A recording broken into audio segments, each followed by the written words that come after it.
বিএনপির মহাসচিব মির্জা ফখরুল ইসলাম আলমগীর বলেছেন, আওয়ামী লীগ নতুন করে বাকশাল প্রতিষ্ঠার জন্য কাজ করছে। তারা সাবেক রাষ্ট্রপতি জিয়াউর রহমানকে ইতিহাস থেকে মুছে ফেলতে চায়।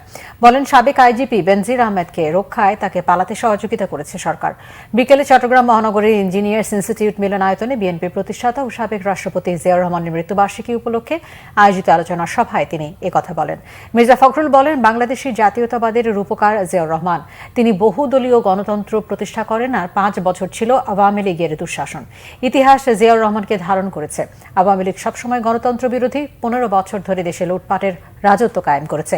বলেন, বেনজির আহমেদকে পালাতে সহযোগিতা করেছে সরকার। তিনি বলেন, তীব্র আন্দোলনের মাধ্যমে এই সরকারকে হটাতে হবে।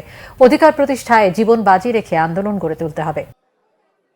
আমাদের যে স্বপ্নগুলো ছিল 1971 সালে আমরা যারা যুদ্ধ করেছিলাম, সমস্ত স্বপ্নগুলোকে খান খান করে দিয়ে এখন তারা শুধুমাত্র একটা দল, কিছু ব্যক্তি, কিছু অলিগার্স, তাদেরকে আজকে সমস্ত সুযোগ সুবিধা দিয়ে, লুটপাটের সুবিধা করে দিয়ে এই দেশকে তারা একটা লুটের রাজত্ব, চুরির রাজত্ব তৈরি করেছে। বন্ধুগণ, আজকে দেখুন, ভাবতে লজ্জা হয়, বলতে লজ্জা হয় যে আমার পুলিশ বাহিনীর সাবেক প্রধান, সাবেক প্রধান, তার বিরুদ্ধে প্রতিদিন পাতায় পাতায় হাজার হাজার দুর্নীতির খবর বেরোচ্ছে।